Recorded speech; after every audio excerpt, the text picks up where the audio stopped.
દોસ્તો, ખૂબ સરસ મજાની વાત આજે હું તમારા માટે લઈને આવ્યો છું કે એક સારો શબ્દ તમને ક્યાંથી ક્યાં સુધી લઈ જઈ શકે છે તેનું એક ઉત્તમ ઉદાહરણ અને એક સરસ મજાની વાત. એક વર્ગખંડમાં શિક્ષક બધા વિષયો એમ કહેવાય કે સ્ટેપ બાય સ્ટેપ ભણાવતા હતા.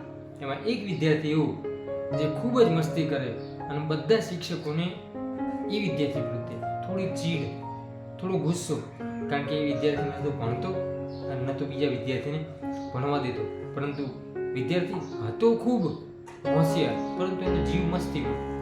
એ હંમેશા નાની નાની વાતોમાં કોઈને કોઈ આખો દિવસ ક્લાસરૂમમાં મસ્તી કર્યા કરે અને વાતે વાતે દરેક શિક્ષકોને પ્રશ્ન પૂછે. ત્યારે શિક્ષક ગુસ્સે થઈ જાય અને કહે કે તું એક તો ક્લાસરૂમની અંદર ભણવામાં ધ્યાન આપતો નથી, જ્યારે ક્લાસ ચાલતો હોય છે ત્યારે તું ધ્યાન આપતો નથી અને પાછળથી આવા બધા પ્રશ્ન કરે છે. પરંતુ બધા શિક્ષકોમાંથી એક ગુજરાતીના શિક્ષક, એને આ વિદ્યાર્થી ખૂબ ગમતો, કારણ કે એની આ પ્રશ્નો પૂછવાની ટેવ એ શિક્ષકને ખૂબ જ ગમતી.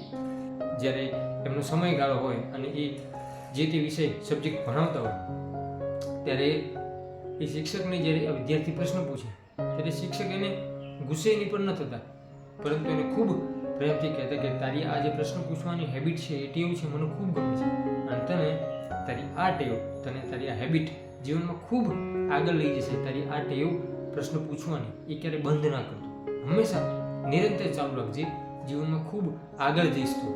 આવો શિક્ષક એ વિદ્યાર્થીને કહી અને પ્રોત્સાહન આપતો. એમ ધીમે ધીમે ધીમે વર્ષો વીતી ગયા. છોકરાએ તો ભણવાનું પણ છોડી દીધું, એનું ભણવાનું પૂરું થઈ ગયું.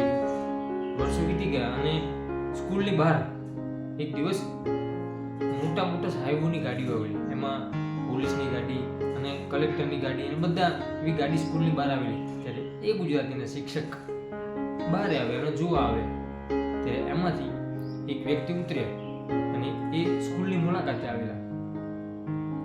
ત્યારે એ વ્યક્તિ પોતે કલેક્ટર હતા અને સ્કૂલની મુલાકાતે આવે અને સીધા પેલા ગુજરાતીના શિક્ષક પાસે જઈને ઉભા રહ્યા કે શિક્ષક સર, પહેલા તો એને ચરણ સ્પર્શ કર્યા અને કહ્યું કે હું એ જ વિદ્યાર્થી છું જેને તમે ખૂબ પ્રોત્સાહન આપતા અને કહેતા કે તારી પ્રશ્ન પૂછવાની ટેવ એ તું ચાલુ રાખજે, તને જીવનમાં ખૂબ આગળ લઈ જશે. હું એ જ વિદ્યાર્થી છું, આજે આપણા જિલ્લાનો હું કલેક્ટર છું.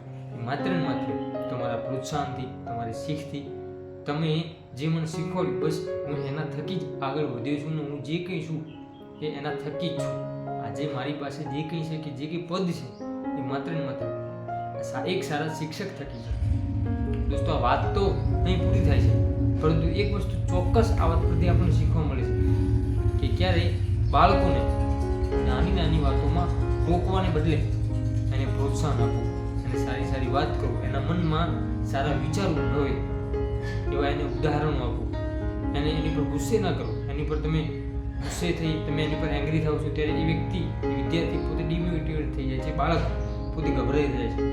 પરંતુ તમે એને સમજણ આપો, તમે એને શીખ આપો, એની ભૂલ થઈ હોય તેને રોકી અને એને સાચી શીખ આપો. ચોક્કસથી એ વ્યક્તિ, ચાહે બાળક હોય કે મોટી ઉંમરનો કોઈ પણ વ્યક્તિ હોય, ટોકવાનું નહીં પરંતુ એને શીખવાડવું, એ ચોક્કસથી આગળ જશે અને પોતાનું ભવિષ્ય ઉજ્જવળ કરશે.